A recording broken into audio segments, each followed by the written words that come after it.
In the heart of downtown Chicago, we checked into a hotel with a story as rich as its decor, the historic Palmer House Hilton. Join us for history and a tour and then dinner at the Gage. Welcome to the Palmer House Hilton, one of Chicago's most iconic and historic hotels.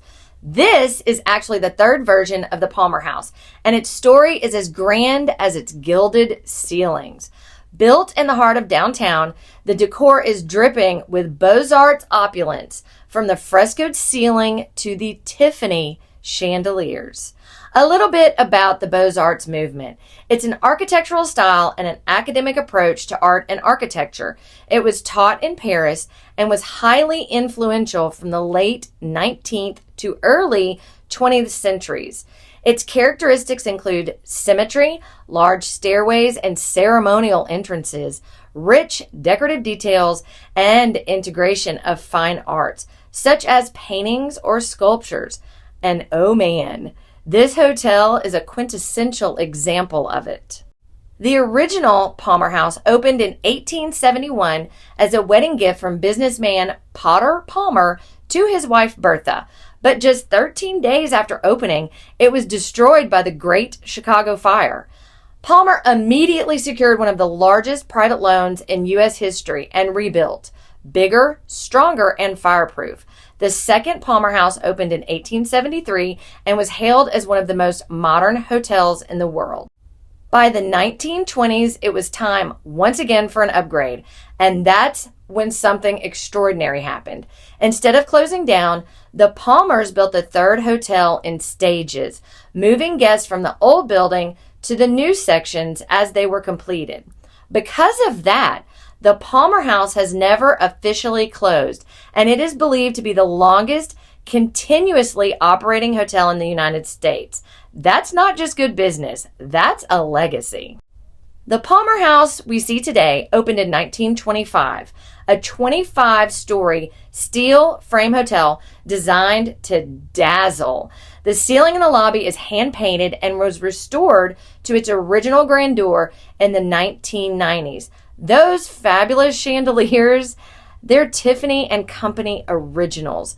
The influences of Bertha Palmer are everywhere. In fact, she helped bring Impressionist art to America and believed hotels could be places of luxury and culture. And here's a super fun fact. The chocolate brownie was invented right here at the Palmer House kitchen in 1893 for the World Columbian Exposition. And I can't say how excited I am about that. Because really, who doesn't love brownies? From luxury to history, the Palmer House is so much more than just a place to sleep. It's a Chicago landmark that is very much alive.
And because I couldn't resist going inside two of the hotel's most breathtaking spaces, the red Lacquer Ballroom and the Empire Room, where performers like Frank Sinatra took the stage. And then stay tuned for our room tour.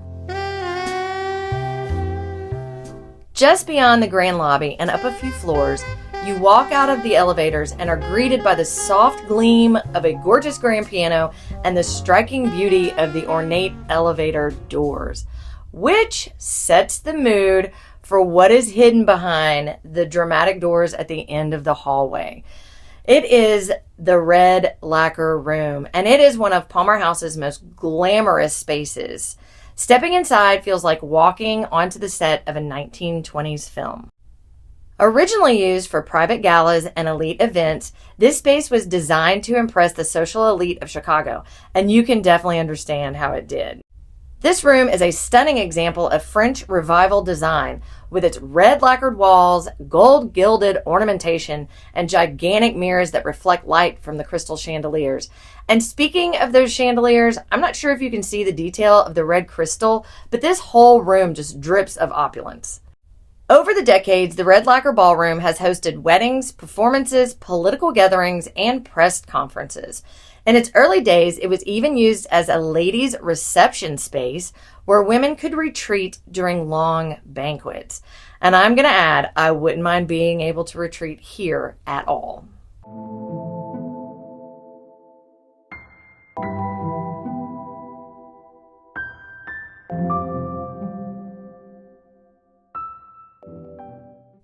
Our next stop is a legendary supper club that's seen the likes of Liberace, Louis Armstrong, and Frank Sinatra. What an impressive list of performers. This is the legendary Empire Room, and it was once the heart of Chicago's nightlife. In its heyday, it was a glamorous supper club where guests dined beneath chandeliers and velvet drapes while stars lit up the stage. Frank Sinatra, Louis Armstrong, Liberace, and Judy Garland all performed here. It was the place to be seen, where elegance met entertainment, and every night must have felt like a once-in-a-lifetime event. And a little secret that the concierge told us about and me and Phoenix found were the hidden doors built into the wood-paneled walls. They were used during Prohibition and for discreet entrances and exits for VIP elites who didn't want to be seen.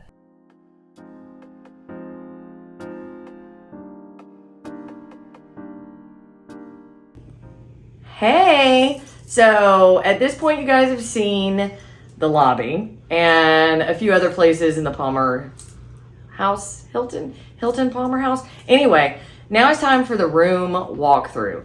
And I will say, it's neat, it's clean, but I feel like they definitely didn't carry the fabulousness of downstairs up here. It's kind of just standard Hilton room. So we went for 2 queen-size beds, which was nice for me and Phoenix because, you know, we take up a lot of room when we sleep.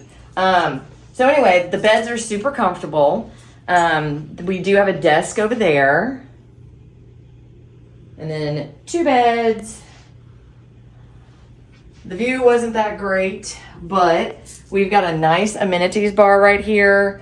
If you'll look in here, it's got a nice selection. Having said that, none of that is free, so we did not partake.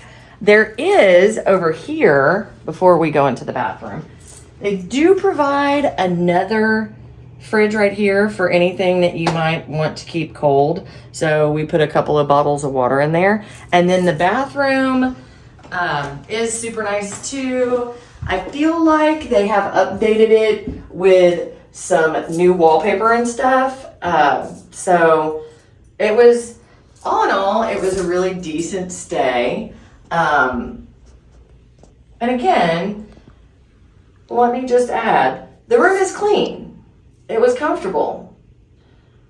I just expected downstairs vibes. So, thanks for joining us.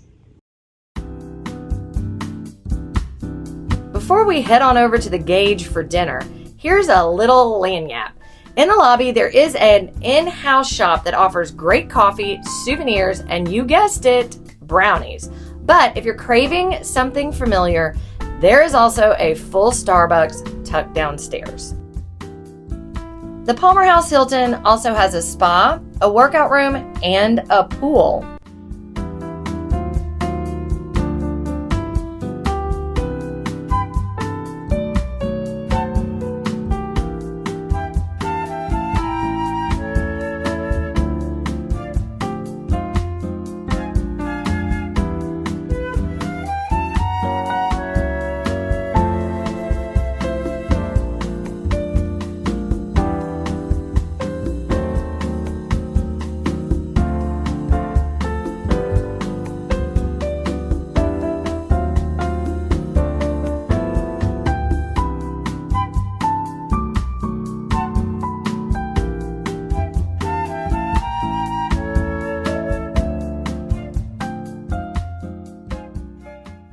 For dinner, we chose the Gage, a beloved Chicago institution located just across from Millennium Park.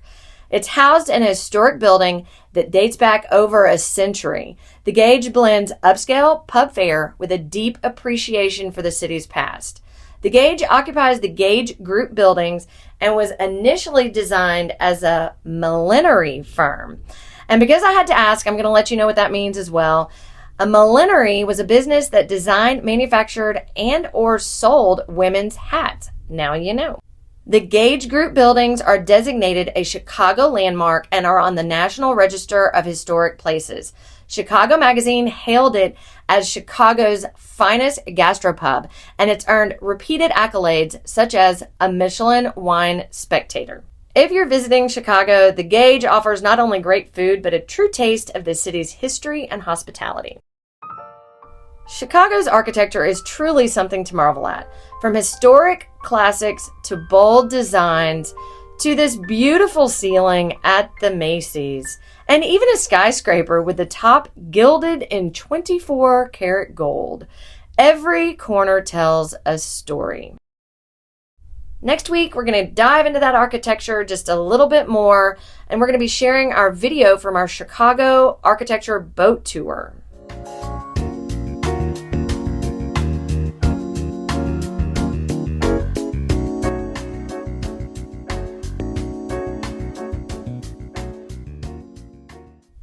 Thanks so much for joining us on this adventure through Chicago.